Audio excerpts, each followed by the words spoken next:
Hello साथियों, मैं सौरभ कुमार सिंह और लगातार शिक्षक बहाली के मुद्दे पर अभी दो महत्वपूर्ण मुद्दा है जिसको लेकर लगातार घमासान मचा हुआ है। वो मुद्दा है विद्यार्थियों के पक्ष में, यानी ये सीटें टेपरिंग के मामले को लेकर। जैसा कि पता है सबको कि केस फाइल हो चुका है।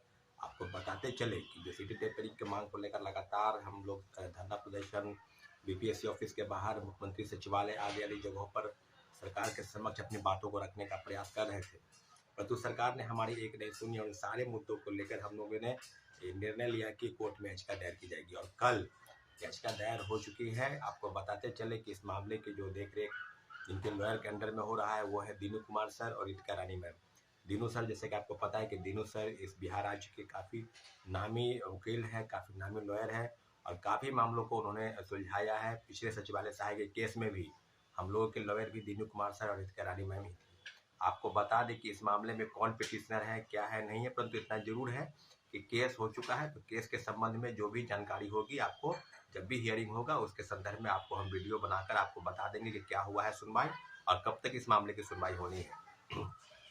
जिस बात को लेकर है कि सीटें टेपरिंग में क्या उनको मौका मिलेगा, सीटें टेपरिंग हो या बीए टेपरिंग हो, तो सब चीज़ों पर आपको हम बता दें कि जैसे कि बिहार सरकार का एक दलील था कि बीटेक प्रत्येक साल होनी चाहिए। बीटेक के मामले में सरकार की तरफ से जो भी पक्ष आया, जो भी फैसला आया, सब चीज़ों पर हमने उनको अवगत कराया है। परंतु बीटेक 2016 के बाद नहीं हुआ। 2016 के बाद नहीं हुआ तो पिछले 6 वर्षों में बीटेक अगर परीक्षाएं हो जाती तो आज सीटें टेपरिंग को मांग को लेकर जो भी लोग अभ्यर्थी हैं, लगभग 4 लाख से ज़्यादा सीटें टेपरिंग की मांग को लेकर देश भर से लोग हैं और उनकी उम्मीद है कि इस कोर्ट के माध्यम से उम्मीद है कि कुछ फैसला आएगा। तो अर्जेंट मिसनिंग में केस फाइल किया गया है और केस के संदर्भ में जो भी जानकारी होगी आपको हम वीडियो बनाकर बताएंगे, क्योंकि केस के संदर्भ में कुछ भी जानकारी हम बिना तथ्य के आधार पर हम कोर्ट के फैसले का सम्मान करते हैं और सभी को सम्मान करना चाहिए। इसलिए जो भी जानकारी होगी आपको हम अपने वीडियो के माध्यम से बताने का प्रयास करेंगे। साथियों, दूसरी महत्वपूर्ण विषय है वो है कि क्या सेकेंड मेरिट लिस्ट कब तक आएगा। सेकेंड मेरिट लिस्ट के संदर्भ में बहुत सारी जानकारी सामने आ रही है। 5,000 के आसपास कुछ सीटें बताई जा रही है। कुछ लोग जो है बता रहे हैं कि 17 जिलों से सूची आ गई है, परंतु थोड़ा विलंब होगा। विलंब होने का मतलब इस महीने के लास्ट तक जो है रिजल्ट पब्लिश हो जाएगी। आपको हम पूरी जानकारी दे रहे हैं, कई लोगों से बातचीत चल रही है। तो 17-18 जिलों की सूची जो है अभी आना बाकी है।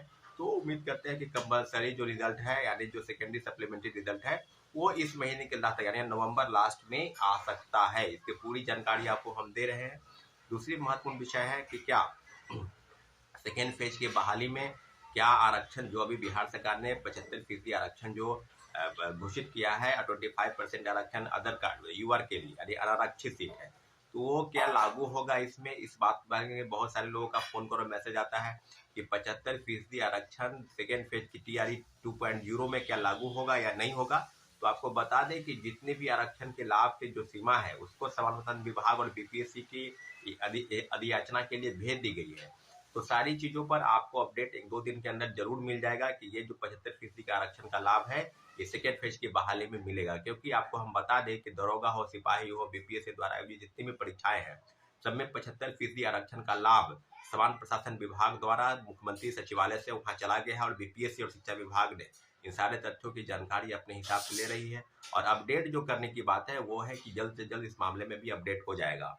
आपको हम बता दें कि सारी चीजों पर अगर नियोजित शिक्षकों के मामले को लेकर भी लगातार ये अपडेट हो रहा था कि इस जो कैबिनेट की बैठक होगी इसमें उनको मंजूरी मिल जाएगी, राजकर्मी का दर्जा मिल जाएगा, परंतु ऐसा नहीं हुआ है। इस मामले में भी बहुत सारी चीजें हैं कि नियोजित शिक्षकों के लिए क्या अलग से जो विशिष्ट राज्य नियमावली बना है उसके तहत उनको राजकर्मी का दर्जा मिलेगा, या बीपीएससी द्वारा आयोजित परीक्षा में बैठकर अगर पास करेंगे तब राजकर्मी का दर्जा मिलेगा।